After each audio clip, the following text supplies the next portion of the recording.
Fala, torcida vascaína, a gente está de volta com o nosso canal Vamos Vasco e com grandes novidades envolvendo a venda da SAF do Vasco, e o italiano está disputando pau a pau aí com o Marinakis a compra da SAF do Vasco, e ele já confirmou abertamente que deseja comprar o Vasco e teria mandado representante para acompanhar o jogo ontem lá em São Januário. Tudo isso e muito mais, agora a gente vai falar do nosso vídeo. Mas antes de começar, já sabe, né? Deixa o likezão, se inscreve aí no canal se você não está inscrito, ativa aí o sininho das notificações aí para você receber os vídeos postados aqui do nosso canal. Muito obrigado aí, galera, tá se inscrevendo aí no canal, chegando inscrito novo todo dia aqui. A nossa meta é chegar a 220 mil inscritos. Dessa moralzona aí, se inscrevendo, se puder compartilhar também, vou agradecer demais. Tamo junto.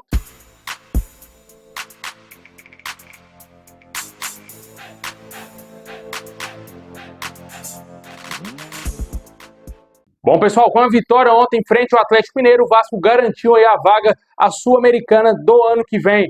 Vale ressaltar que o Vasco ainda tem uma mínima da mínima chance de ir para a pré-Libertadores, mas é uma chance muito remota, já que terá que ganhar por 12-0 aí do Cuiabá no próximo final de semana. Mas também pode acontecer um outro cenário, né? Ganhar de 6 e o Bahia perder de 6-0 aí para o Atlético Goianiense. Aí o Vasco terá a chance de ir para a Libertadores. Com certeza é um cenário totalmente improvável. O Vasco vai jogar sim a Sul-Americana na próxima temporada. Sempre bom ressaltar que por mais que o Cruzeiro ainda esteja lutando por uma vaga à pré-Libertadores, mas o Vasco está de olho na colocação atual do Clube Mineiro, que é a 9ª colocação, o que daria uma vaga direta à terceira fase já na Copa do Brasil, além de dar uma premiação maior ao nosso clube. Esse será o objetivo do Vasco aí no último jogo contra o Cuiabá, ficar ali acima do 10º colocado. Na 9ª colocação é o máximo que o Vasco pode conseguir chegar. Eu falei, chance de Libertadores é praticamente zero, né, cara? Eu acho que é -1, né, a chance do Vasco ir para a Libertadores, por vacilo, né, cara? Um vacilo muito grande que o Vasco deu naquele jogo contra o Atlético Goianiense. Se tivesse ganhado aquela partida, hoje o Vasco estaria muito vivo e com chances muito grandes de jogar a pré-Libertadores no ano que vem.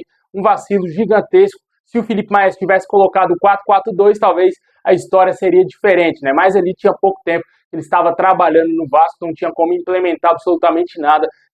Tentou manter mais ou menos o que o Rafael Paiva vinha fazendo, deu muito errado e o Vasco acabou vacilando, empatou, ainda buscou um pontinho, né, cara? Porque estava perdendo de 2-0. E ontem já deu uma resposta boa, satisfatória ao torcedor. O Coutinho jogando muita bola, Verratti voltando a marcar, Léo Pelé jogando como nunca, fez sem dúvida nenhuma a melhor partida dele como jogador profissional. Volta importante do Jair aí, a titularidade, jogou muita bola o Jair, depois da gravíssima lesão que ele teve, voltando aí a titularidade. Também tivemos o retorno do Paulinho, jogou ali alguns minutos no final do jogo. Com certeza serão jogadores importantes para a próxima temporada e certamente devemos ter uma grande reformulação no elenco do Vasco, cara. Eu acho que por mais que o Vasco tenha jogado bem ontem, isso não apaga o péssimo retrospecto do Vasco nos últimos jogos, né? O Vasco vacilou demais. Se tivesse tido um elenco melhor, talvez a gente estaria hoje garantido na pré-Libertadores, assim como o Corinthians, que estava outro dia na penúltima colocação, está confirmado na Libertadores já, né, cara? Infelizmente o Vasco vacilou muito no Campeonato Brasileiro, fez uma péssima janela de transferências, né? O erro maior do Vasco, na minha opinião, foi não ter contratado um zagueiro, foi ter feito péssimas contratações, tanto que os jogadores contratados pelo Pedrinho, a maioria deles sequer são relacionados para as partidas. Inclusive o Jean Davi e o Emerson Rodrigues, que vieram na janela de transferência. Sempre bom deixar claro que o Emerson Rodrigues não foi o Pedrinho que contratou, e sim a 77 Partners ainda, lá com o Pedro Martins, que era o diretor executivo do Vasco. O Emerson Rodrigues veio naquela fase ali que o Pedro Martins estava no Vasco, inclusive hoje ele trabalha no Botafogo, mas os outros reforços foram culpa do Pedrinho, né?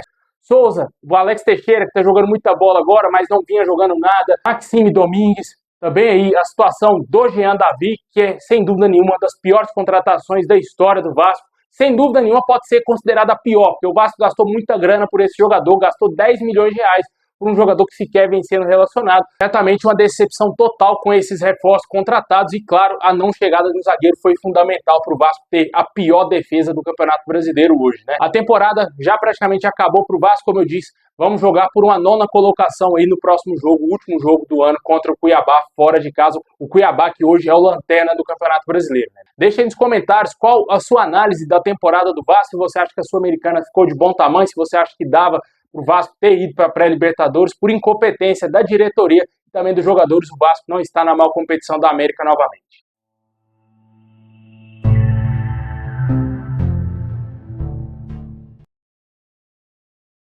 Bom, pessoal, seguindo aí com o nosso girão de notícias, de acordo com as informações do canal Atenção Vascaínos, um representante aí do italiano André Radrizzani esteve ontem em São Januário para acompanhar a partida contra o Atlético Mineiro. O italiano entende que a preferência da torcida do Vasco é pelo Evangelos Marinakis. O grego tem total preferência do torcedor. A grande maioria quer a vinda do Marinakis aí ao Vasco, mas o italiano acredita que o que realmente importa é uma proposta boa e um projeto esportivo. Há a possibilidade, inclusive, do Radrizzani desembarcar no Rio de Janeiro nos próximos dias para se reunir com a diretoria vascaína. Esse cara atualmente é dono aí da Sampdoria, que está na segunda divisão italiana. Também recentemente foi dono do Leeds United, que também está na segunda divisão do futebol inglês. Não sei se seria um nome interessante aí, né, cara? Certamente eu gostaria muito que o grego fechasse com o Vasco, porque o cara tem muito mais dinheiro, tem mais influência no futebol, é um cara que vive o dia a dia do clube, um cara que se assemelha muito com o torcedor por onde passa, tanto que ele é amado, idolatrado até certo ponto lá no Nottingham Forest, também lá no Olympiacos. O Rio Ave não é uma relação tão grande assim, até porque não é um clube tão grande lá em Portugal. O próprio Marinakis confirmou isso na entrevista que ele concedeu à Sky Sports, falando que quer fazer o Rio Ave ser um time grande, fazer aí ele ser top 6 no máximo lá em Portugal, para que o clube venha se desenvolvendo e também claramente consiga mais torcedores. Só que fato é de que ele tem interesse em grandes clubes, em clubes de massa. Ele deixou isso muito claro na entrevista do Sky Sports. A gente até falou isso ontem no nosso pós-jogo. Ele gosta muito de torcidas que têm milhões de apaixonados. Ele deixou claro que quando compra um clube, ele entende que ele não é o dono do clube, e sim a torcida, porque ele sabe que envolve paixão, que envolve muitos torcedores, e ele sabe a grandeza do Vasco. Ele disse que não iria entrar em um projeto furado se não fosse algo tão grande, né, cara? Ele vai com certeza entrar de cabeça aí nessa parada para tentar comprar a SAF do Vasco, e ele deixou muito claro que é extremamente importante uma entrada no futebol brasileiro, e o Vasco hoje é a grande prioridade dele, e com certeza devemos ter em breve tanto uma proposta do grego e também do Radrizzani. De acordo com as informações do canal Atenção Vascaínos, o Vasco deverá receber nos próximos dias as ofertas concretas do investimento na SAF, tanto aí do grego e também do italiano. Em breve devemos ter grandes novidades sobre a venda da SAF do Vasco e avanços significativos. E esperamos que o grego seja o comprador da SAF do Vasco, né, cara? Eu acho que ele seria a melhor opção. Um cara aí que já está há muitos anos trabalhando no futebol. É um cara aí que entende futebol, tem uma paixão pelo futebol. Não que o italiano não venha a ter. Futebol italiano também, pô, dispensa comentários, né? Mas lá na Grécia os caras são extremamente apaixonados. É o clássico lá, Olympiacos e Panathinaikos, ferve a todo vapor, e com certeza ele deve querer implementar muito algo semelhante com a nossa rivalidade aí com a mulambada, né? Torcemos para que dê muito certo, quem sabe, a chegada do grego. Se não for ele, o Radrizzani pode ser aí a possibilidade para o Vasco ser vendido para um grupo italiano. Não sabemos ainda como está as negociações com um fundo americano, que seria também outro grupo interessado, e também árabes também estariam disputando a SAF do Vasco. Fato é de que hoje, concreto, está Radrizzani e Marinakis disputando a SAF do Vasco. Deixe nos comentários quem para você deve ser o novo investidor na SAF, quem para você seria a melhor escolha possível para o Vasco ser vendido. Bom, e fechando nosso girão de notícias, o atacante Gabriel Peck entrou na mira aí do Arsenal, Liverpool, Newcastle, Atlético de Madrid e Inter de Milão. O jogador que tem contrato atualmente com o LA Galaxy até 2028. E essa notícia é interessante para o Vasco, já que o nosso clube possui 30% dos direitos econômicos ainda do jogador. Caso ele seja vendido, o Vasco também irá arrecadar uma boa grana com a venda do Gabriel Peck, que sem dúvida nenhuma é o melhor jogador disparado do futebol norte-americano. Vem fazendo uma temporada espetacular no Los Angeles Galaxy, e isso vem chamando a atenção do mercado europeu. Seria muito interessante vê-lo em um gigante europeu, um jogador que tem um enorme potencial, se desenvolveu absurdamente. Sei que lá na MLS é uma liga muito mais fraca, mas o futebol apresentado pelo Gabriel Peck é muito superior ao que ele apresentava aqui com a camisa do Vasco. O jogador está mais maduro, tem uma disciplina tática extraordinária, absurda a disciplina tática dele no formato de jogo do Los Angeles Galaxy, e está a um passo aí de ser campeão da MLS, o que valorizaria mais ainda o jogador, né? Deixe nos comentários qual time você acha interessante o Gabriel Peck ir, e o Vasco, claro, está de olho naquela grana. Caso ele seja vendido, temos 30% dos direitos do jogador.